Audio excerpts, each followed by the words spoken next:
Now question number 3. Using truth table, prove the following logical equivalent.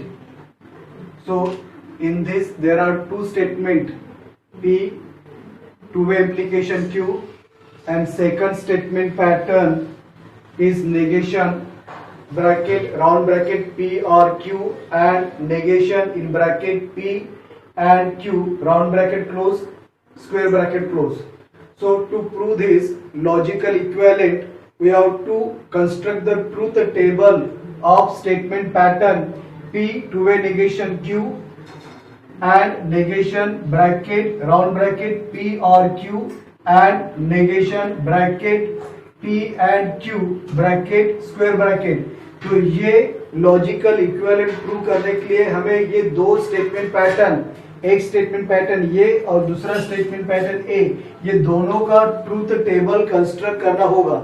तो पहले हम यहाँ पे ट्रूथ टेबल कंस्ट्रक्ट करेंगे. अब दोनों स्टेटमेंट पैटर्न में दो ही स्टेटमेंट है P एंड Q, यहाँ पर भी P एंड Q दो ही स्टेटमेंट है. सो पहला column is of statement P, second column is of statement Q. Then this P two-way implication Q, then P और Q. तो P two-way implication Q ये हो गया कॉलम नंबर 3 में, P और Q ये आ गया कॉलम नंबर 4 में. Then P and Q column number 5 में. Then negation of P and Q column number 6. Then यहां से लेके यहां तक square bracket round bracket P और Q bracket close and negation P and Q bracket close और ये square bracket. Then last square bracket with negation. So negation of square bracket P और Q and negation P and Q bracket close और square bracket close. तो ये दोनों statement pattern के हम truth table पहले कंस्ट्रक्ट करेंगे. तो ये कॉलम नंबर 7 और ये कॉलम नंबर 8. अब यहां पर दोनों स्टेटमेंट पैटर्न में दो ही वैल्यू है, दो ही स्टेटमेंट है P एंड Q. अब only two statement are use in this statement pattern. So दो ही स्टेटमेंट है तो पॉसिबल ट्रूथ वैल्यू ये होगा P की truth value 2T and 2F. Then T F T F. अब P टू implication Q का ट्रूथ टेबल क्या है? यदि दोनों ट्रूथ वैल्यू सेम है तो ट्रू, अदरवाइज फॉल्स. यानी दोनों ट्रू है तो भी ट्रू, दोनों फॉल्स है तो भी ट्रू, दोनों में से एक भी फॉल्स रहा तो फॉल्स होता है टू implication. तो यहाँ पे T ट्रू है, P ट्रू है, Q भी ट्रू है, दोनों ट्रू है तो P to implication Q true होगा. अब यहाँ पे P ट्रू है और Q फॉल्स है तो P टू implication ये फॉल्स होगा. यहाँ पे P फॉल्स है और Q ट्रू है तो दोनों में से एक भी फॉल्स है तो फॉल्स होगा टू implication. ये दोनों फॉल्स है, दोनों ट्रू वैल्यू सेम है तो P टू implication Q ये ट्रू होता है. अब यहाँ पर P और Q. Now truth table of P और Q. P और Q में दोनों फॉल्स है तो फॉल्स होती है, अदरवाइज ट्रू. तो देखो यहाँ पर P ट्रू है, Q भी ट्रू है तो P और Q ये ट्रू होगा. दोनों में से P ट्रू है और Q फॉल्स है, दोनों में से ट्रू है फिर भी P और Q ट्रू होगा. यहाँ पे P फॉल्स है, Q ट्रू है तो P और Q ट्रू होगा. P फॉल्स है, Q भी फॉल्स है, दोनों फॉल्स है तो फॉल्स. P और Q फॉल्स होगा, दोनों फॉल्स है तो फॉल्स. अब next P and Q. P and logical connective truth table दोनों ट्रू है तो ट्रू, अदरवाइज फॉल्स। तो यहाँ पे P एंड Q, तो P ट्रू है, Q भी ट्रू है, तो ये होगा P एंड Q ट्रू। अब P ट्रू है, Q फॉल्स है, दोनों में से फॉल्स रहा, तो P एंड Q ये फॉल्स होता है। यहाँ पे P फॉल्स है और Q ट्रू है, तो दोनों में से एक फॉल्स है, तो P एंड Q ये फॉल्स होता है। यहाँ पे दोनों फॉल्स है, P एंड Q दोनों फॉल्स है, तो P एंड Q ये फॉल्स होगा। अब next, negation of P and Q, तो यहाँ पे P एंड Q की ट्रूथ वैल्यू है, इसी का नेगेशन हमें यहाँ फाइंड आउट करना है। तो P ट्रू है, तो negation of P and Q ये फॉल्स होगा। P एंड Q फॉल्स है, तो उसका नेगेशन ट्रू होगा। P एंड Q फॉल्स है, तो नेगेशन ट्रू होगा। P एंड Q ये फॉल्स है, तो नेगेशन ट्रू होगा।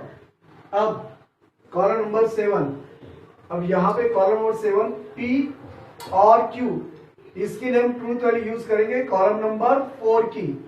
तो कॉलम नंबर 4 में आया है P और Q, तो कॉलम नंबर 4 दे एंड और negation of P and Q कहां पर है, कॉलम नंबर 6 में, ये दोनों से मिलकर बनेगा कॉलम नंबर 7।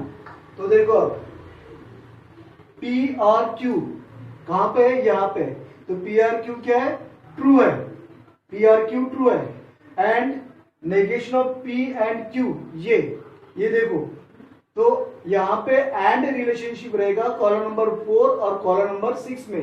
तो एंड का ट्रूथ टेबल क्या होता है, यदि दोनों ट्रू है तो ट्रू, अदरवाइज फॉल्स। तो यहाँ पे P और Q ट्रू है, negation of P and Q ये फॉल्स है, दोनों में से एक फॉल्स है, तो ये फॉल्स होगा। अभी देखो P और Q ट्रू है and negation of P and Q ये भी ट्रू है, दोनों ट्रू है, तो P और Q and negation of P and Q ये ट्रू होगा। अब देखो रो नंबर 3 P और Q ट्रू है और ये ट्रू, और ये negation of P and Q दोनों ट्रू है, तो यहां पे ये होगा दोनों का एंड रिलेशन ट्रू। अब P और Q फॉल्स है और negation of P and Q true है, दोनों में से एक भी फॉल्स है, तो ये फॉल्स होगा। ये हो गया। अब कॉलम नंबर 8, यहां पे कॉलम नंबर 8 में देखो क्या कर रहा है, कॉलम 8 में negation of this square bracket, इसी स्क्वायर ब्रैकेट का नेगेशन हमें निकालना है। तो कैसा होता है नेगेशन का ट्रूथ टेबल, यदि स्टेटमेंट ट्रू है तो उसका नेगेशन फॉल्स होता है, यदि स्टेटमेंट फॉल्स है तो नेगेशन ट्रू होता है।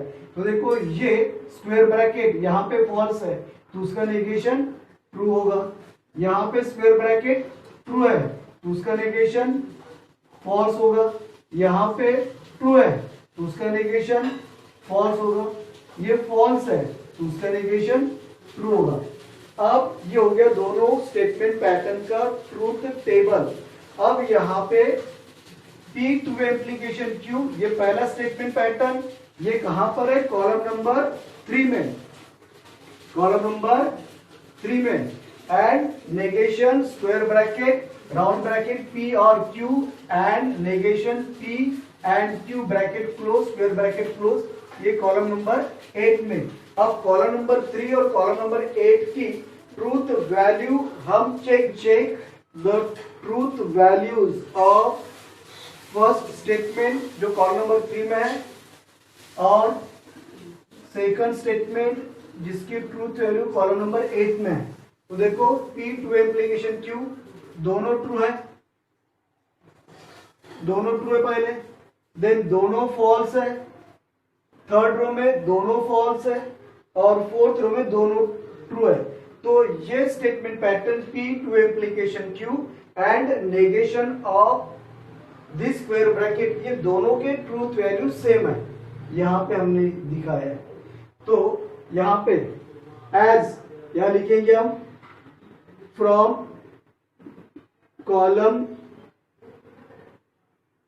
Third and 8 since truth value of पहला statement P, two way implication Q and negation square bracket round bracket P और Q and negation P and Q, ये ब्रैकेट क्लोज, ये दोनों की ट्रूथ वैल्यू क्या है, सेम है, आइडेंटिकल है। Therefore P two way implication Q is logically equivalent to negation bracket